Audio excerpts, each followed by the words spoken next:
Welcome to you all. तो आज हम लोग मैक्रो इकोनॉमिक्स की बात करेंगे, जिसमें हम लोग सबसे पहले यूनिट 1 कवर करेंगे अकॉर्डिंग टू द सिलेबस। तो फर्स्ट कंसेप्ट हम लोग बात करेंगे, concept and scope of macro economics.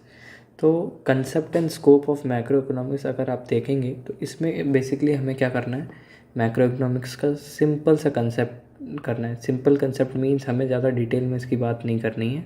और what is the scope of, scope means कि मैक्रो इकोनॉमिक्स को कहाँ कहाँ हम लोग यूज़ कर सकते हैं, what are the activities perform in that macro economics.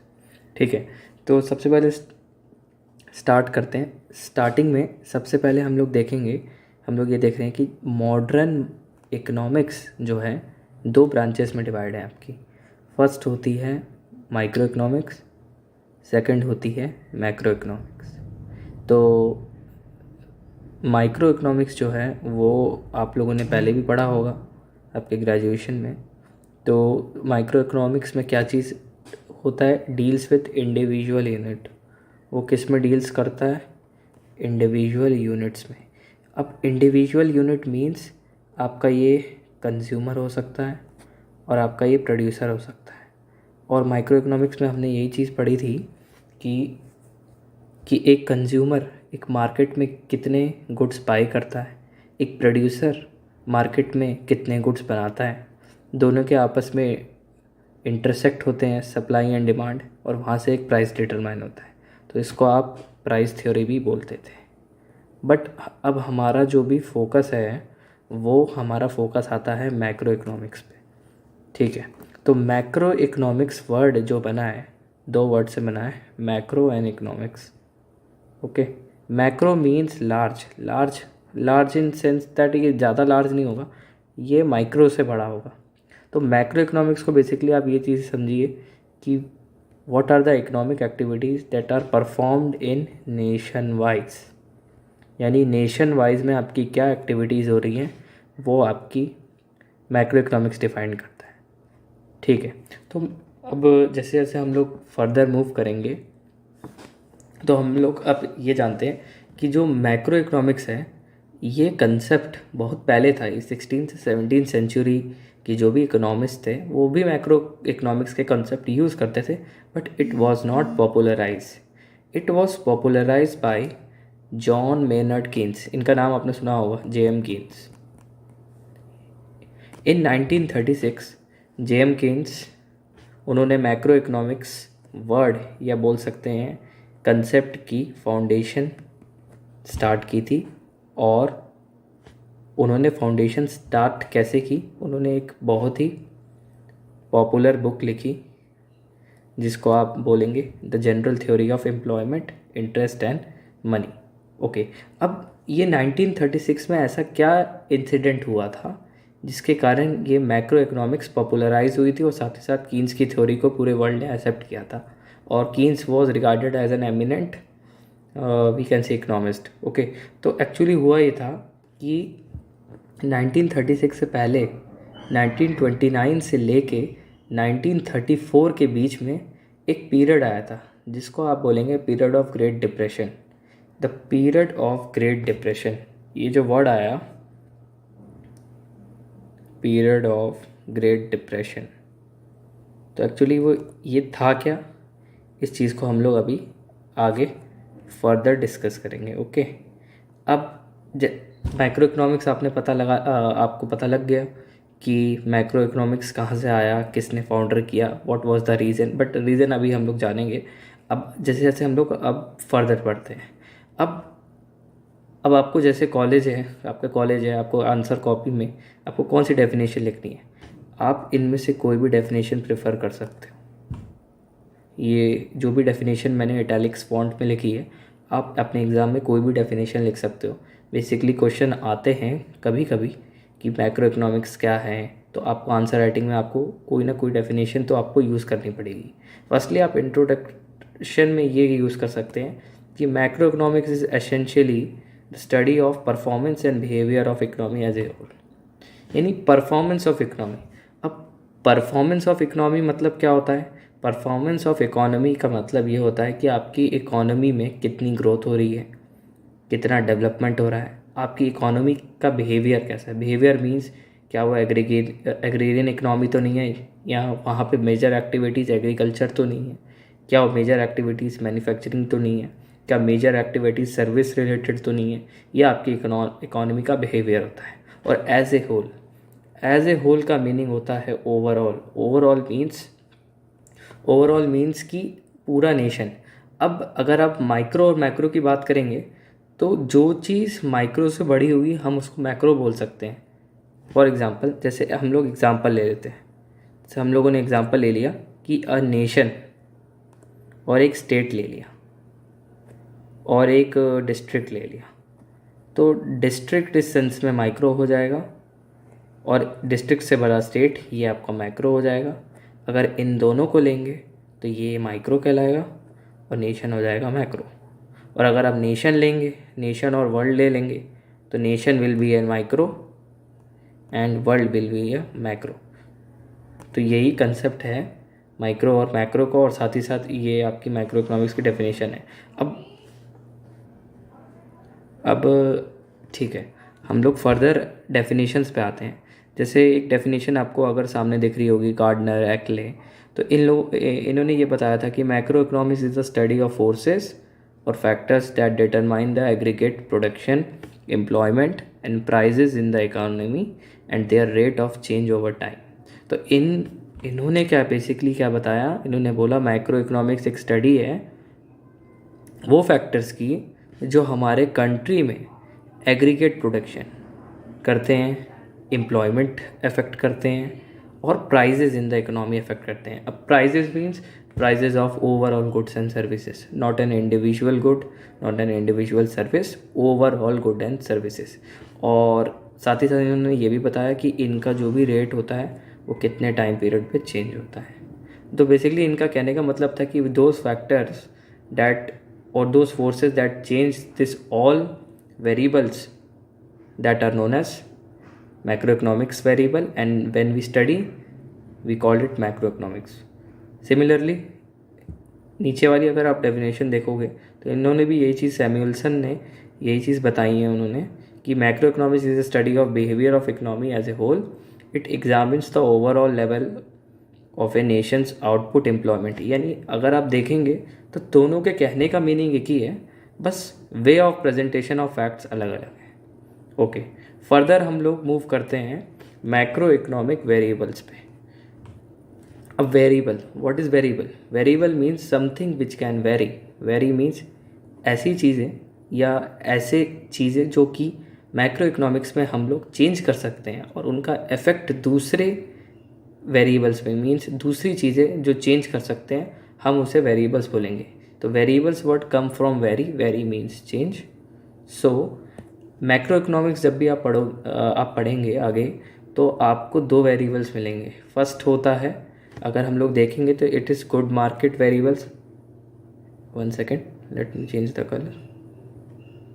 Okay, first अगर आप देखेंगे तो that is good market macro variables, second is money market macro variables. Okay, यानी मैक्रो इकोनॉमिक्स में गुड्स का प्रोडक्शन होता है और गुड्स के प्रोडक्शन के लिए मनी की रिक्वायरमेंट होती है, तो उन्हीं से दो आपके वेरिएबल्स बनेंगे। अगर हम देखेंगे कि गुड्स मार्केट मैक्रो वेरिएबल्स में आपके इस अकॉर्डिंग टू दिस टेबल या और वी कैन से चार्ट, इसमें एक्चुअली में 9 वेरिएबल्स यहाँ शो कर रहा है और यहाँ मनी मार्केट वेरिएबल्स में 7 शो कर रहा है। बट आपको क्या करना है, आपको ये चार्ट जस्ट ड्रॉ करना है और जो जो इस चीज़ के पार्ट्स हैं ये हम सब्सिक्वेंट यूनिट्स या सब्सिक्वेंट चैप्टर्स या मॉड्यूल्स में हम लोग पढ़ते जाएंगे। इसमें से सबसे मोस्ट इम्पॉर्टेंट जो होता है that is GDP. That is GDP. GDP stands for gross domestic product, which we will discuss further. ये होता है आपका जीडीपी। और अगर यहाँ पे मनी मार्केट मैक्रो वेरिएबल्स में देखेंगे, the most important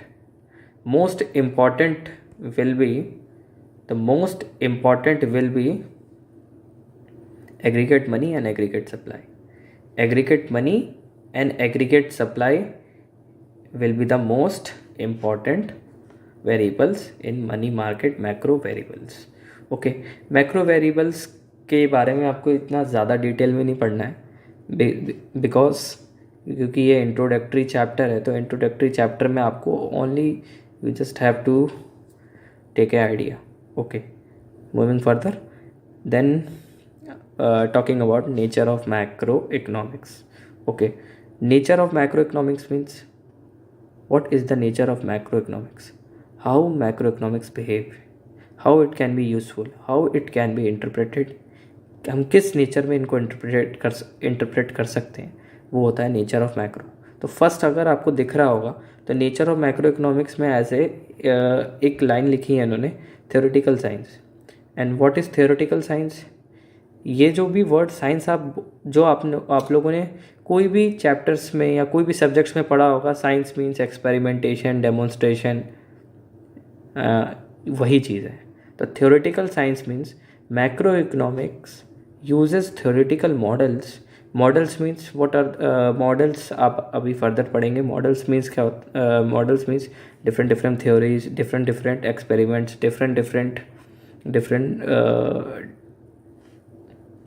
different ways of presenting an idea, वो आपके मॉडल्स होते हैं.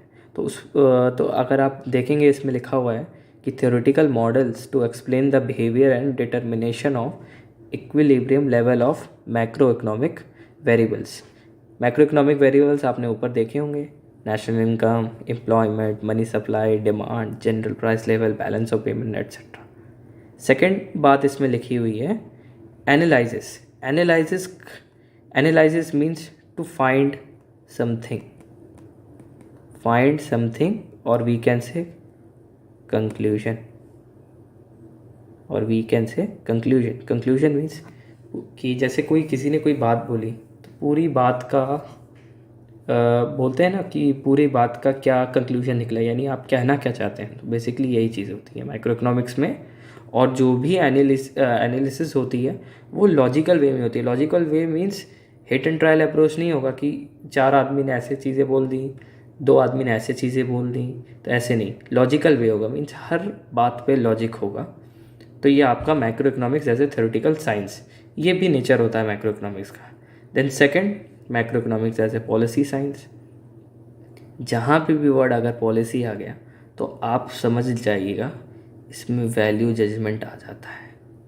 वैल्यू जजमेंट मीन्स जो भी एक्टिविटीज़ हमारे नेशन में हो रही है या जो भी एक्टिविटीज़ नेशन में होने वाली हैं, what are its moral values and judgement, ये policy science. And policy means a piece of paper, or we can say something that guide us to do an action is known as a policy. Policy may be followed or not. This is okay. Coming further, macroeconomics provides a sound theoretical framework for investigating the causes and effects of economic problems.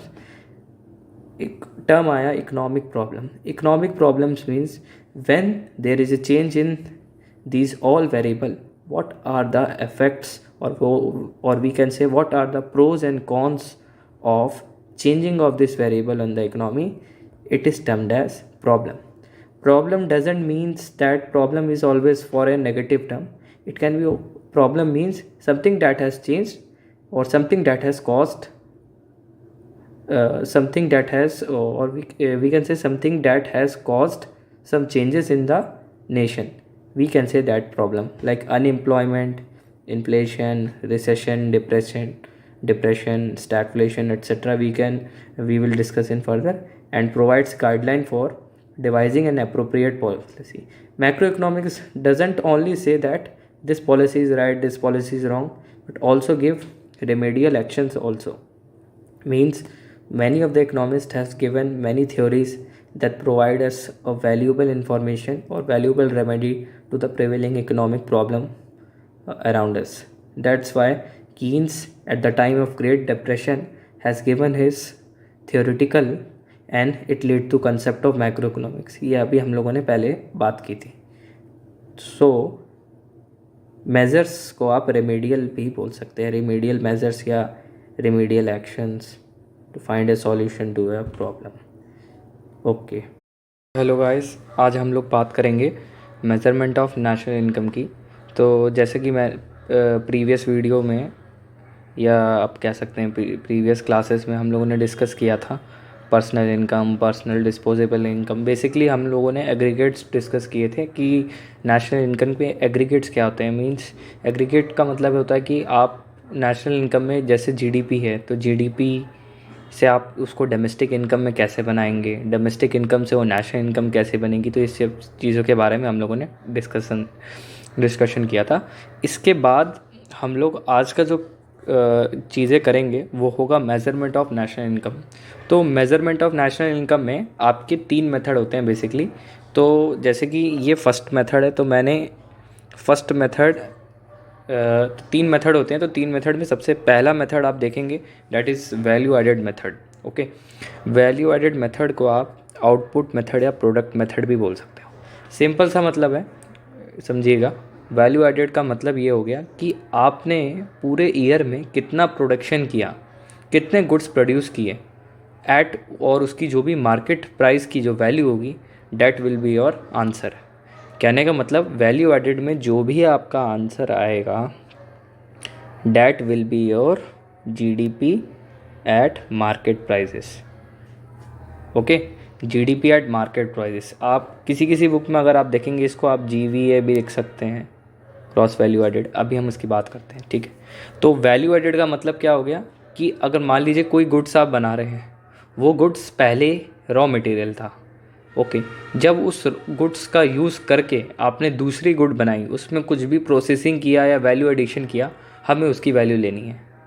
Okay, इसीलिए अगर for example मान लीजिए जैसे एक bread है, for example bread is there. Bread मान लीजिए floor से बनता है, फ्लोर यानी वीट। अगर आप फ्लोर से बनता है तो अगर आप ब्रेड की वैल्यू लेंगे तो उसमें फ्लोर की वैल्यू भी इंक्लूडेड रही। तो आपको क्या करना है, जीडीपी में फ्लोर की वैल्यू ब्रेड की वैल्यू से हटानी है, और जो भी उसका वैल्यू एडिशन है हमें उस चीज़ को कैलकुलेट करना है। ओके, तो इसीलिए वैल्यू ऑफ आउटपुट। तो इसमें स्टेप वाइज जाएंगे। स्टेप नंबर 1 होता है वैल्यू ऑफ आउटपुट। तो जब भी आप अगर वैल्यू ऑफ आउटपुट की बात करेंगे तो आपको सबसे पहले सेल्स कैलकुलेट करनी है। सेल्स का बहुत इजी फार्मूला है, नंबर ऑफ प्रोडक्शन या number of units into current market price, that will be of sales. Okay, so what is change in stock? Change in stock means कि आपके कोई goods ऐसे गुड्स थे जो कि सेल नहीं हुए थे उस ईयर में, तो वो आपके क्लोजिंग स्टॉक बनेंगे। तो आप चेंजिंग स्टॉक को closing stock minus opening stock भी लिख सकते हैं। ओके, अब वैल्यू ऑफ आउटपुट के लिए जैसे कि ये एक मेथड है। अगर ये 2 चीज़ें दी जाती है तो आपको इसका यूज़ करना है। अगर मान लीजिए आपको क्लोजिंग स्टॉक का यूज़ नहीं दिया जाए, मीन्स क्लोजिंग स्टॉक की वैल्यू नहीं दिया जाए, चेंज इन स्टॉक नहीं दिया जाए, तो आप कैसे कैलकुलेट करेंगे? Quantity of goods and services produced by a particular enterprise into market prices, या आप इसको करंट प्राइजेस भी कहीं कहीं मेंशन रहता है। ओके, तो इससे आप अपनी वैल्यू ऑफ आउटपुट कर लेंगे। ठीक है, जब आप value of output find out कर लेंगे तो आपको वैल्यू ऑफ आउटपुट में से इंटरमीडिएट कंजप्शन माइनस करना है। इंटरमीडिएट कंजप्शन मीन्स कि अगर वही फॉर एग्जांपल उसी का एग्जांपल ले लेते हैं, जैसे ब्रेड है, ब्रेड में अगर फ्लोर की वैल्यू इंक्लूडेड है तो आपको जस्ट फ्लोर की वैल्यू को डिडक्ट करना है, बिकॉज यहाँ फ्लोर आपका इंटरमीडिएट कंजप्शन है। इंटरमीडिएट कंजप्शन मतलब कि जो भी फाइनल प्रोडक्ट है उसमें कौन कौन से रॉ मटेरियल्स लगे उसको आपको डिडक्ट करना है, आपने उसमें कितनी वैल्यू ऐड की है, that will be your GDP. Okay, तो जब ग्रॉस वैल्यू एडेड जीवीएमपी निकालने के लिए आपको क्या करना है, value of output minus intermediate consumption. Okay, intermediate consumption आपका क्वेश्चन में डायरेक्टली गिवन होगा, वैल्यू ऑफ आउटपुट आपको फाइंड आउट करना होता है। ओके, अब जब आपने वैल्यू ऑफ आउटपुट में से इंटरमीडिएट कंजप्शन को डिडक्ट कर दिया तो आपके पास आ जाएगा gross value added at market price. इसको आप जीडीपी भी बोल सकते हैं। ओके, अब जीडीपी को आप gross domestic product at market price बोल सकते हैं।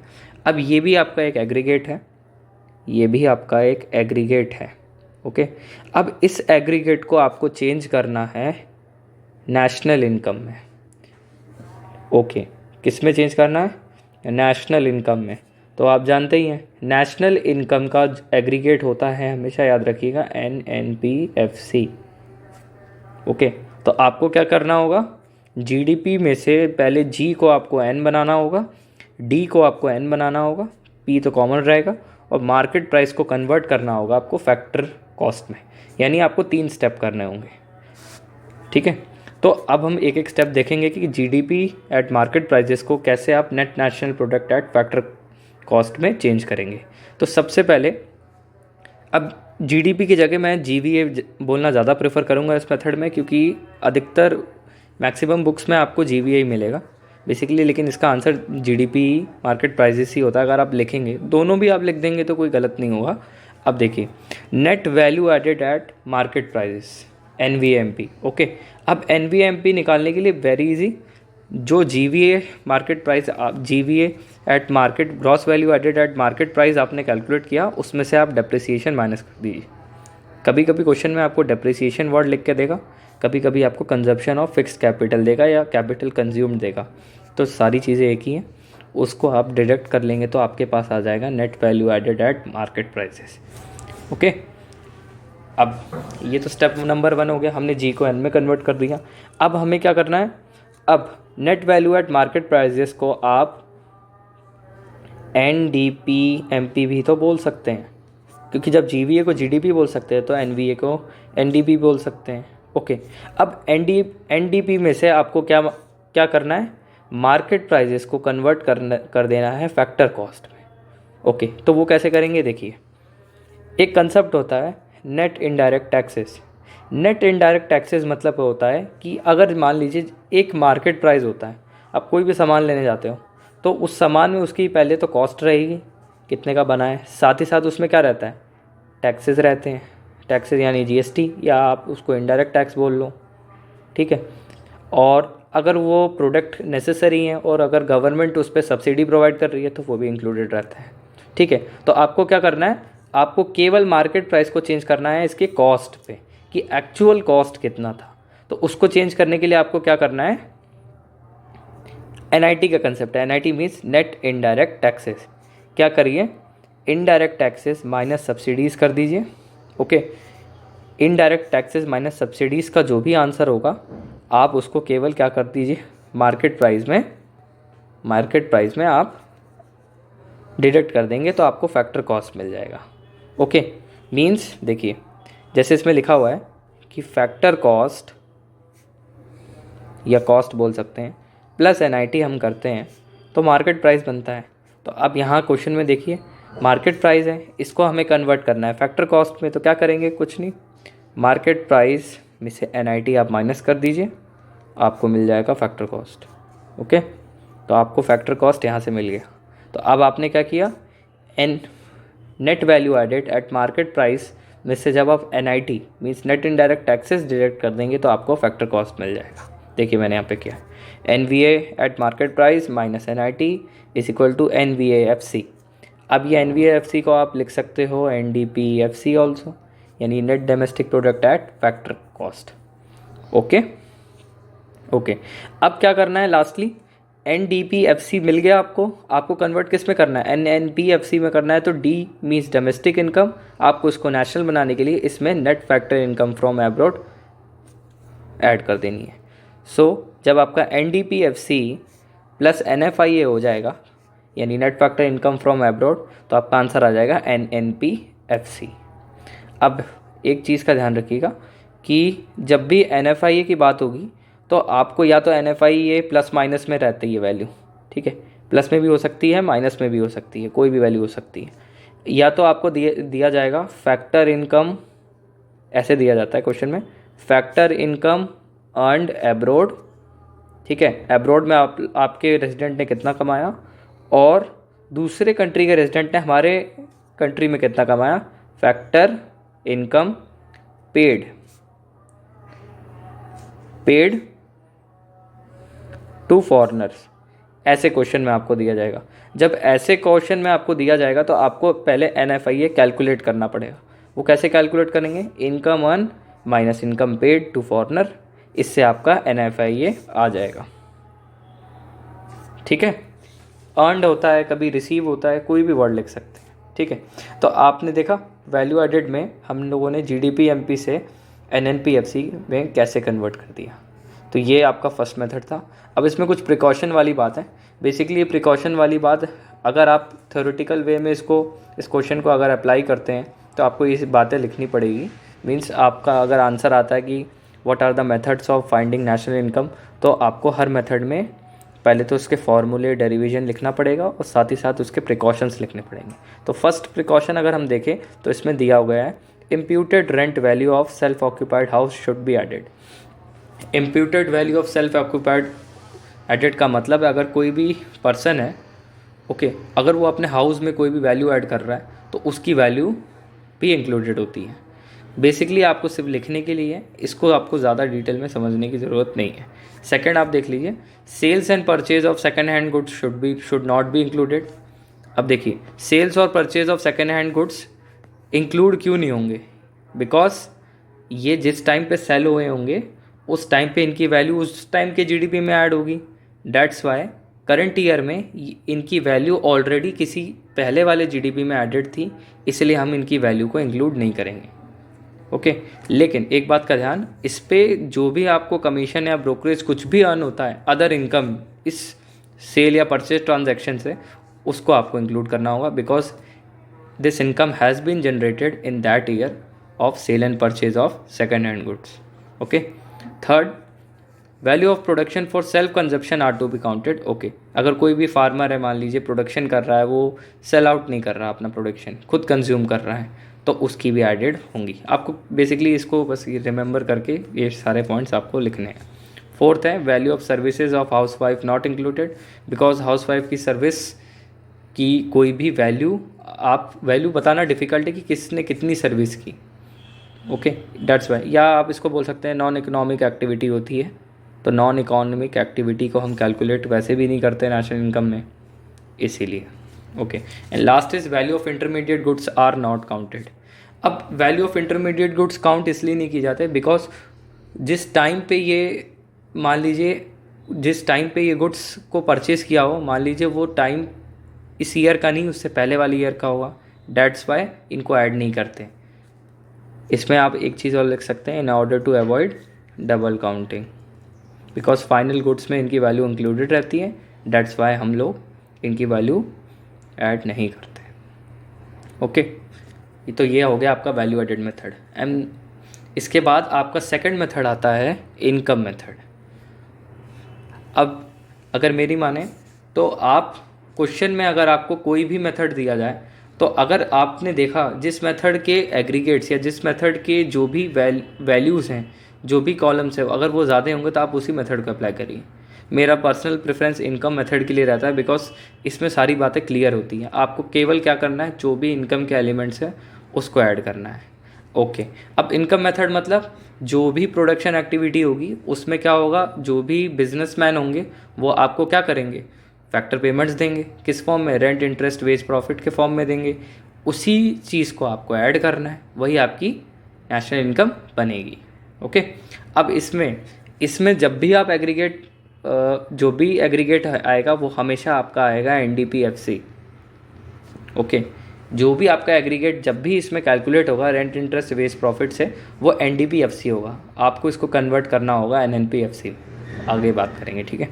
इसमें देखिए, national income is obtained by summing of incomes of all individual, okay. Steps लिखे, सबसे पहले फैक्टर पेमेंट्स आइडेंटिफाई कर लीजिए, जैसे कंपनसेशन टू एम्प्लॉयज़, इसमें wage plus wage and salary हो जाती है, plus employees contribution to social security scheme. फिर होता है रेंट एंड रॉयल्टी, अगर रॉयल्टी हो, इफ़ देयर, ज़्यादातर रेंट होता है। थर्ड होता है आपका इंटरेस्ट। फोर्थ होता है आपका प्रॉफिट में कुछ प्रॉफिट्स डिविडेंड्स में दे दिए जाते हैं, कुछ प्रॉफिट्स अनडिस्ट्रीब्यूटेड प्रॉफिट होते हैं जिनको आप रिजर्व भी बोल सकते हो, या we can say retained earning also, okay, retained earning भी इसमें बोल सकते हैं। And last is corporate income tax, ये आपको डायरेक्टली दिया जाता है क्वेश्चन, आपको क्या करना है, इन सबको ऐड करना है। And lastly mixed income of self employed, ज़्यादातर हमारे इंडिया में मैक्सिमम लोग सेल्फ एम्प्लॉयड है, खुद का बिजनेस है, तो वो जो भी इनकम जनरेट करते हैं उसको आप मिक्स्ड इनकम बोलेंगे, ओके। तो ये सारी इनकम आप जब ऐड कर लेंगे तो आपको मिलेगा एनडीपीएफसी, ओके, NDPFC मीन्स, अब NDPFC को आप डोमेस्टिक इनकम बोलते हो, मतलब this income has been generated inside India. Okay, अब देखिए NDPFC को चेंज किस में करना है आपको, आपको इसको चेंज करना है NNPFC में। तो वेरी इजी, आपको जस्ट डोमेस्टिक एलिमेंट को नेशनल एलिमेंट बनाने के लिए क्या करना होगा, आपको net factor income from abroad add कर देनी है, तो आपका आ जाएगा NNPFC, तो आपकी बन जाएगी नेशनल इनकम। ओके, अब प्रिकॉशंस में, अब इसमें भी कुछ प्रिकॉशंस है अगर थ्योरेटिकल में आप अप्लाई करना चाहते हैं तो। फर्स्ट आपको लिखना है इसमें transfer payment are not included. Transfer payment क्या होती है, ऐसी पेमेंट जिसमें आपने कोई भी फैक्टर सर्विसेज प्रोवाइड नहीं की किसी को, यानी अगर आपने वर्क नहीं किया और आपको कोई भी इनकम मिल गई without any providing factor services, तो उसको आप ट्रांसफ़र पेमेंट बोलेंगे। ठीक है, ट्रांसफ़र पेमेंट उसी चीज़ को बोलते हैं। तो उस ट्रांसफ़र पेमेंट में जैसे आपको कुछ एलिमेंट्स दिए जाते हैं, जैसे अनएम्प्लॉयड, ये अनएम्प्लॉयमेंट अलाउंस होता है, ओके, ओल्ड एज पेंशन होती है, ये सब आपका ट्रांसफ़र पेमेंट में आती है। क्वेश्चन में डायरेक्टली ट्रांसफ़र पेमेंट होता है, उसके इनसाइड जो भी एलिमेंट्स होते हैं वो नहीं इंक्लूडेड होते। ओके, सेकंड है इम्प्यूटेड रेंट एडेड, ये तो ऊपर वाले में भी था। ठीक है, third illegal money such as hawala, smuggling money not included. Illegal money included नहीं होता बिकॉज इसमें कोई भी फैक्टर सर्विसेज ना तो प्रोवाइड की जाती है ना तो कोई अवेल करता है उस चीज़ को, इसलिए। Fourth windfall gain such as prizes won, lotteries not included. Okay, windfall gain means ऐसे गेन्स जिसमें आपने कोई एफर्ट नहीं किया, आप विन या लूज के सिचुएशन में जीते होंगे, उसको ऐड नहीं करना है। Fifth is corporate profit tax should not be included. Okay, corporate profit tax को अलग से इंक्लूडेड नहीं रहता, वो ऑलरेडी प्रॉफिट्स के कॉलम में रहता है। डेट्स वाई जब भी अगर क्वेश्चन में प्रॉफिट्स केवल दिया होगा तो आपको कॉर्पोरेट प्रॉफिट टैक्स अलग से इंक्लूड नहीं करना है। Sixth point, receipt from sale of second hand goods should not be included. ये तो बिकॉज सेकेंड हैंड गुड्स की जो भी सेल हुई होगी, जो भी इनकम जनरेशन होगा, वो उस ईयर में होगा जब ये फर्स्ट हैंड गुड थे। अब इस ईयर जब ये सेकेंड हैंड गुड्स बने तो इन पे जो भी इनकम होगी वो इस ईयर की नहीं होगी, बिकॉज ये गुड्स उस ईयर के थे जिस टाइम पे ये फर्स्टली सेल किए गए थे, that's why. And seventh is income equal to value of production use for sale should be included. Okay, अगर सेल्फ कंजप्शन से जो कोई भी अगर आपको इनकम मिल रही है तो आपको उसको ऐड करना है। ओके, तो ये आपका हो गया income method. Okay, third method होता है expenditure method.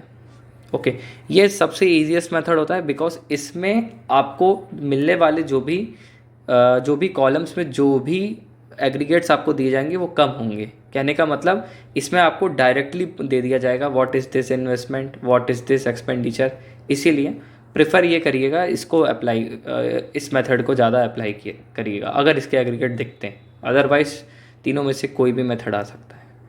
Okay, expenditure method मतलब अब ये नेशनल इनकम को कैसे मेज़र करेगा, देश में कितने एक्सपेंडिचर हुए हैं, जितनी इनकम जनरेशन हुई होगी प्रोडक्शन एक्टिविटी से, उतने ही प्रोडक्शन एक्टिविटी में कितना एक्सपेंडिचर हुआ है ये चीज़ वो ऐड करता है। ओके, ये बेसिकली नेशनल इनकम सारा concept circular flow of income पे है जो हम लोगों ने पहले डिस्कस किया था। ओके, अब देखिए एक्सपेंडिचर मेथड पे क्या करना है आपको, adding all expenditure made on goods and services during an year.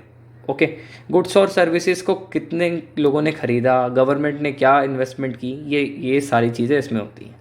When expenditure by household, government and by productive enterprises added to obtain national income. Okay, अब देखिए फर्स्ट होता है expenditure private final consumption.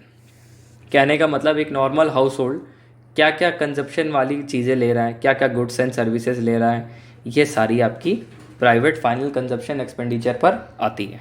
Okay, अब second देखिए, second होता है government final consumption expenditure, यानी what are the investments made by the government is known as government final expenditure. Okay, ये आपको डायरेक्टली दिया जाएगा। ओके, थर्ड आपका हो जाता है gross domestic capital formation.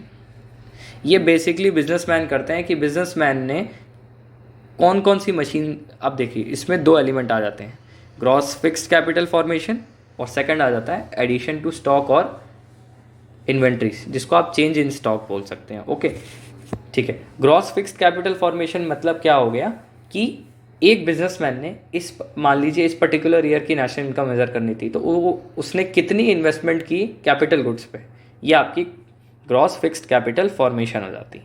Okay. Second इसमें एलिमेंट आ जाता है एडिशन टू स्टॉक या इन्वेंट्रीज, कहने का मतलब उसने कितना प्रोडक्शन किया और उसका कितना प्रोडक्शन अनसोल्ड रहा, वो आपका आ जाता है addition to stock. Okay. Change in stock का फॉर्मूला आप जानते ही हैं, क्लोजिंग स्टॉक ले लीजिए इसको, अगर ओपनिंग दिया होगा तो उससे माइनस कर दीजिएगा, ज़्यादातर क्लोजिंग स्टॉक ही दिया जाता है। Okay okay. And fourth is export and import. Okay.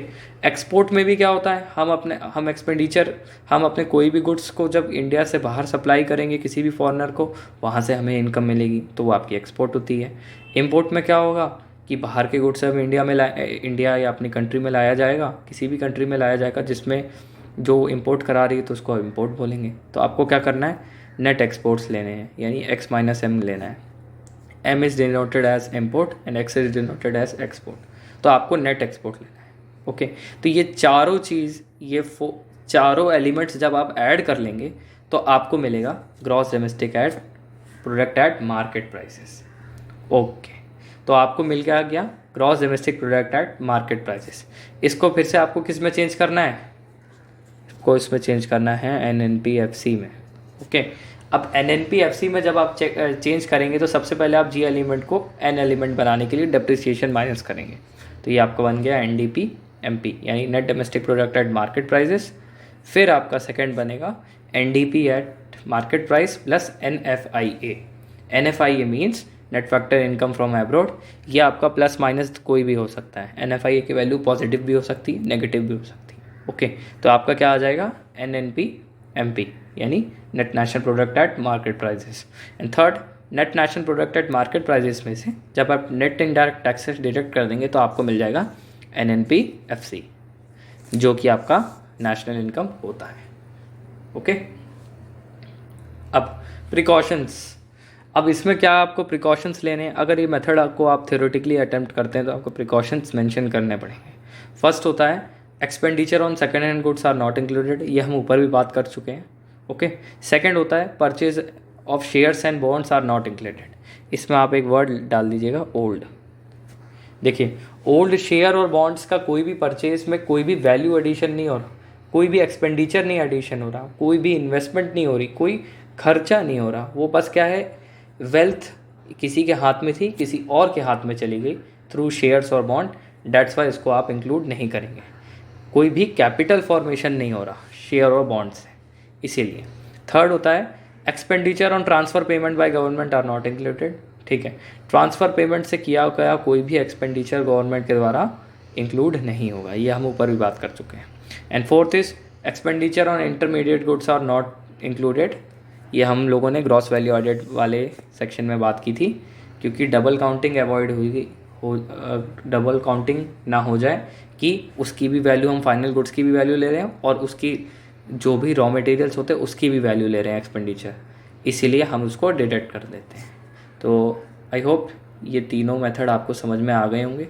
अब एग्ज़ाम में क्या होता है, आपको ज़रूरी नहीं है कि आपको नेशनल इनकम ही कैलकुलेट करने के लिए दिया जाए, आपको कोई भी एग्रीगेट बोल सकता है। आपको बोल सकते हैं GDP मार्केट प्राइसेस बना दीजिए, NDP डोमेस्टिक इनकम बताइए, पर्सनल इनकम बता दीजिए, ये सब चीज़ें आपको पूछी जाती हैं। Okay, thank you. तो फ्रेंड्स, ये आपके यूनिट 1 का लास्ट टॉपिक है, nominal GNP and real GNP। ठीक है, नॉमिनल GNP का मतलब क्या होता है देख लीजिए। नॉमिनल GNP का मतलब कि आपके कोई भी जो भी फाइनल गुड्स एंड सर्विसेज होंगे, मान लीजिए इंडिया में final goods and services produce हो रहे हैं, ठीक है, अगर वो उसकी जो भी करंट प्राइस इसका है, means what is the price, means what is the value, money value of that goods and services in any year, that is your nominal GNP। Okay, nominal GNP को आप ये डिनोट कर सकते हैं कि उसका जो भी प्राइसेस होगा वो इन्फ्लेशन के हिसाब से होगा। अब इन्फ्लेशन क्या होता है, inflation mean general rise in the price of N economy, means महंगाई जिसको हिंदी में बोलते हैं, कि अगर चीज़ें महंगी हो जाएगी तो उसका प्राइस भी बढ़ जाएगा, चीज़ें सस्ती होगी तो उसका प्राइस भी डाउन हो जाएगा। तो नॉमिनल GNP में क्या है कि जो भी आपका final goods and services produce होता है उसकी वैल्यू करंट मार्केट प्राइसेस पे क्या है, that will be your nominal GNP. Okay, अब नॉमिनल जीएनपी हमेशा ही करंट ईयर में निकाला, अगर मान लीजिए इस ईयर के लिए निकाला जाएगा तो प्राइजेस भी इसी ईयर का होगा। ओके, अब इसमें जो सेकंड टॉपिक इसमें जो सेकंड पॉइंट आता है वो आता है ये है कि क्या नॉमिनल जीएनपी एक्चुअली में इंडिकेट करता है performance. So the answer is no.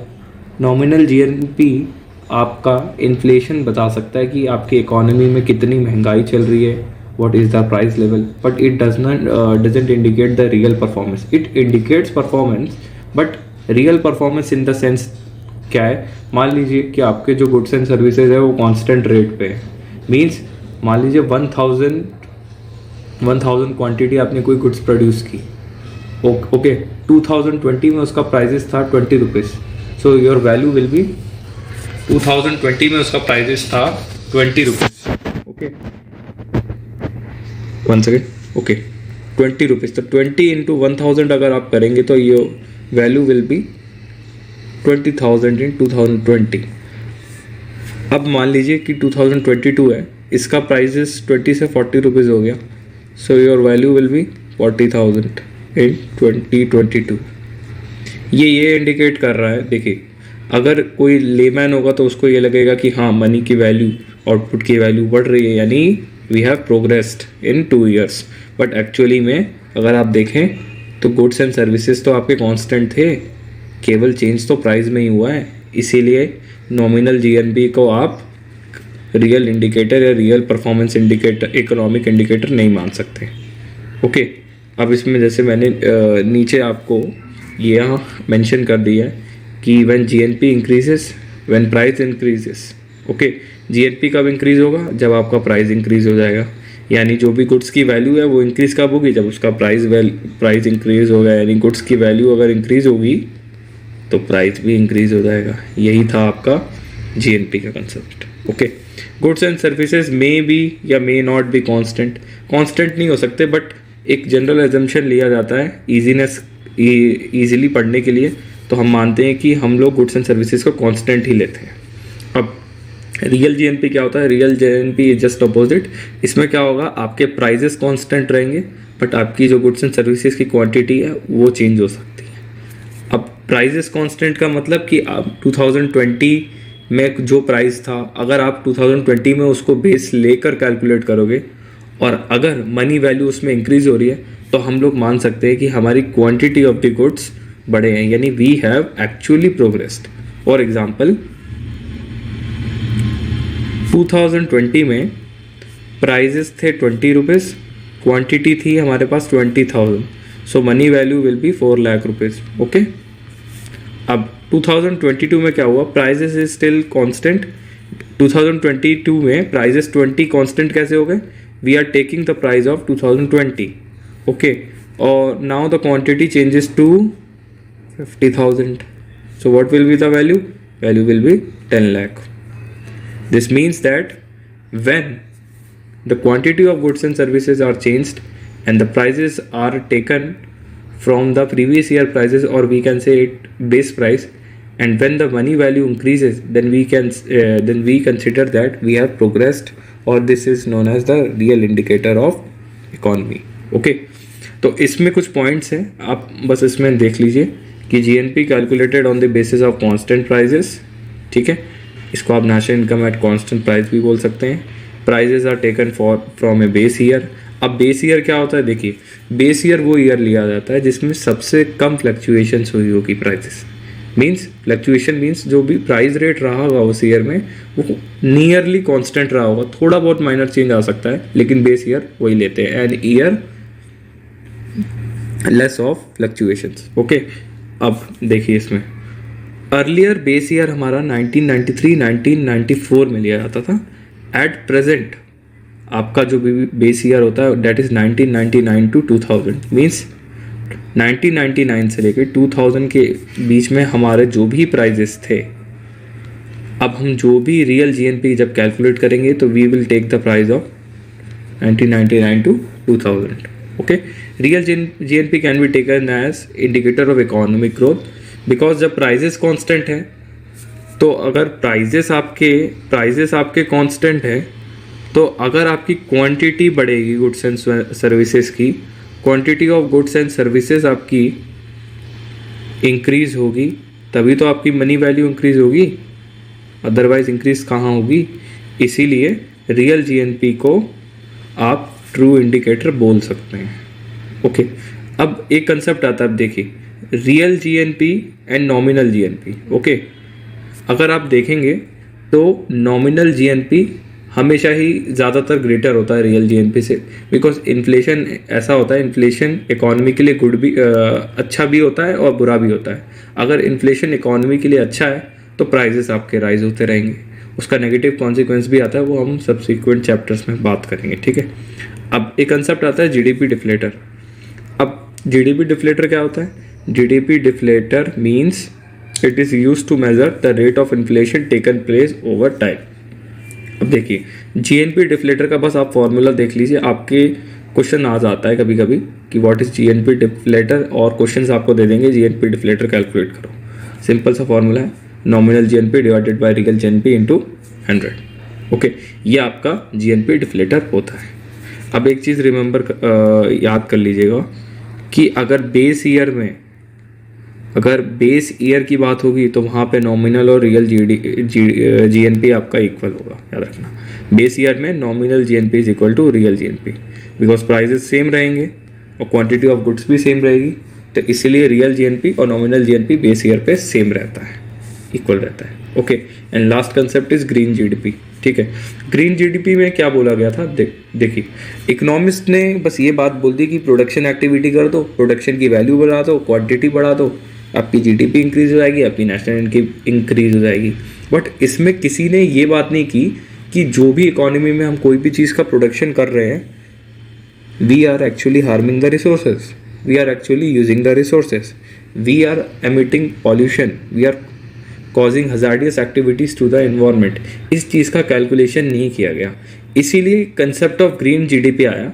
तो ग्रीन जीडीपी कंसेप्ट में ये बोला गया कि अगर जो भी रियल जीडीपी आप कैलकुलेट कर रहे हो या नेशनल इनकम कैलकुलेट कर रहे हो, उसमें से जो भी पॉल्यूशन फैक्टर है, यानी कोई भी इनकम जो पॉल्यूशन को कम करने के लिए यूज़ हुई होगी, आप उसको डिडक्ट करिए, तो ये आपका ग्रीन जीडीपी आएगा। ठीक है, अब इसमें पॉल्यूशन के साथ साथ क्या होता है कि कभी कभी हम लोग इतना ज़्यादा एक्सट्रैक्शन कर लेते हैं, जैसे एक्सट्रैक्शन वाली रिसोर्सेज होती है, जैसे फॉसिल फ्यूल हो गया, मिनरल्स हो गया, आयरन और मेटल और ये सब चीज़ें होती हैं। इनसे क्या होता है कि हम लोग इनका यूज़ तो करते हैं, बट इनकी जो क्वांटिटी है वो तो डिप्लीट हो रही है ना, because they are naturally being produced. So अगर जब वो डिप्लीशन कम होती है तो वो डिप्लीशन कितने टाइम में ख़त्म हो सकती है, और उसके ऑल्टरनेटिव हमें क्या कॉस्ट पड़ सकता है, उसको भी हमें डिडक्ट करना होता है। ओके, तो ये आपका कंसेप्ट था ग्रीन जीडीपी का। So your unit 1 has been completed. इसमें हम लोगों ने सारे कंसेप्ट की बात की। बेसिकली सबसे पहले हम लोगों ने बात की मैक्रो इकोनॉमिक्स का स्कोप क्या होता है, फिर हम लोगों ने बात की what are the macro economic paradoxes, फिर हम लोगों ने बात की what are the aggregates of national income, then what is the measure of national income, and lastly the concept of nominal and real GDP. Okay, thank you.